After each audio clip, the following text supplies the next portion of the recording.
বন্ধুরা, গত পর্বে বলেছিলাম লোহাগড় মঠ নিয়ে আরেকটি ভিডিও বানাবো। তাই আজ লোহাগড় মঠ নিয়ে বিস্তারিত একটি আলোচনা রয়েছে। প্রথমেই আমরা লোহাগড় মঠের নামকরণ নিয়ে কিছু কথা বলতে চাই।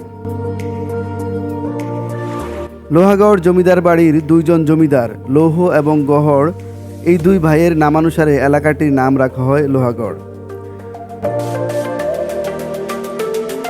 আর জমিদারদের নামানুসারে গ্রামের সাথে মিল রেখেই তাদের স্থাপত্য শৈলীরও নাম রাখা হয়েছিল লোহাগড় মঠ।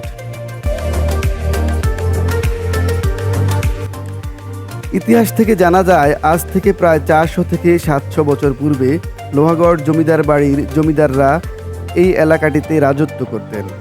মঠের মতো বিশাল আকার দুটি প্রাসাদ, এই প্রাসাদের জমিদাররা তাদের বিচার কার্য সম্পাদন করতেন।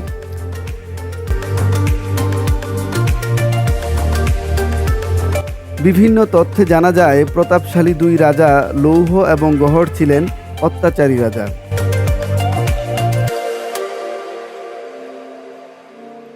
তাদের ভয়ে কেউ মঠ সংলগ্ন রাস্তা দিয়ে যেতে শব্দ করতেন না।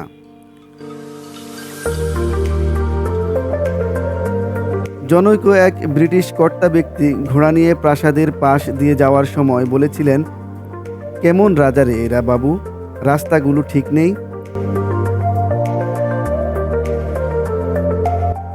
পরবর্তীতে এ কথা জমিদারের গোলামরা শুনেন এবং লৌহ ও গহড়কে অবহিত করেন। কথিত আছে, ওই কর্তা ব্যক্তির জন্য নদীর তীর থেকে জমিদার বাড়ি পর্যন্ত সিকি ও আধুলি মুদ্রা দিয়ে রাস্তা তৈরি করা হয়, যার প্রস্থ ছিল 2 হাত, উচ্চতা 1 হাত ও দৈর্ঘ্য 200 হাত। পরবর্তীতে ওই রাস্তাটিতে স্বর্ণ মুদ্রা দ্বারা ভরিয়ে দেওয়া হয়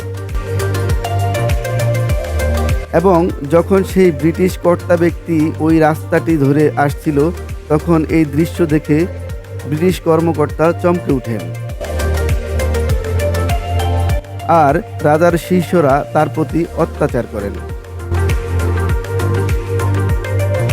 জমিদারি আমলে সাধারণ মানুষ এদের বাড়ির সামনে দিয়ে চলাফেরা করতে পারত না। বাড়ির সামনে দিয়ে বয়ে যাওয়া ডাকাতিয়া নদী নৌকা চলাচল করত নিঃশব্দে।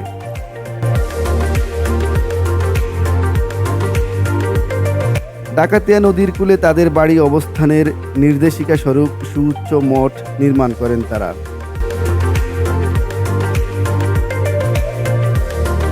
তাদের আর্থিক প্রতিপত্তির নিদর্শন স্বরূপ তারা মঠের শিখরে একটি স্বর্ণ স্থাপন করেন।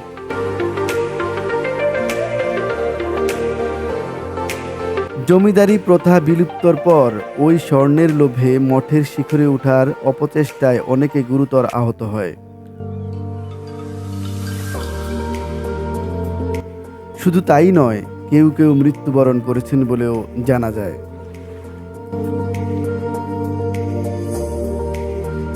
লোহাগড় মঠ এর বর্তমান অবস্থা।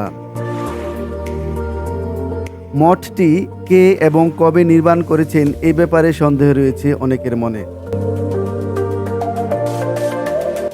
তবে কিছু সূত্র থেকে জানা যায় যে ওই দুই ভাই অর্থাৎ লৌহ এবং গহড় এই মঠগুলো নির্মাণ করেছিলেন।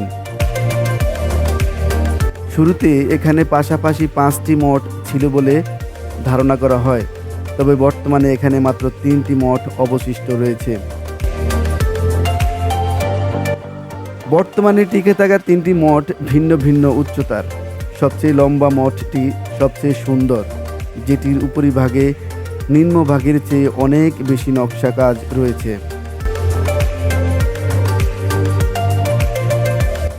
এই মঠটির উপরিভাগ দেখতে অনেকটা প্যাগোডার উপরিভাগের মতো।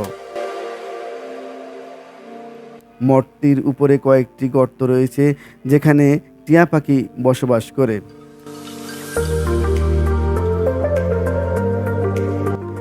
মানুষজন মঠগুলোর নিকট খুব কম যাওয়ায় বহু বছর ধরে এগুলো জঙ্গলে ঢেকেছিল। মানুষগুলো মনে করত মঠগুলোতে খারাপ আত্মার আনাগোনা রয়েছে এবং এসব খারাপ আত্মা মানুষকে নিয়ে যায় অথবা হত্যা করে।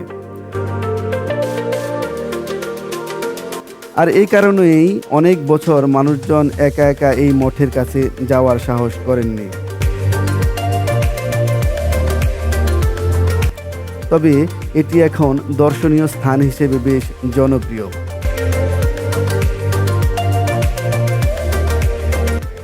এই মঠটি দেখার জন্য এখানে প্রতিদিনই দূর দূরান্ত থেকে আসা মানুষের আনাগোনা দেখা যায়।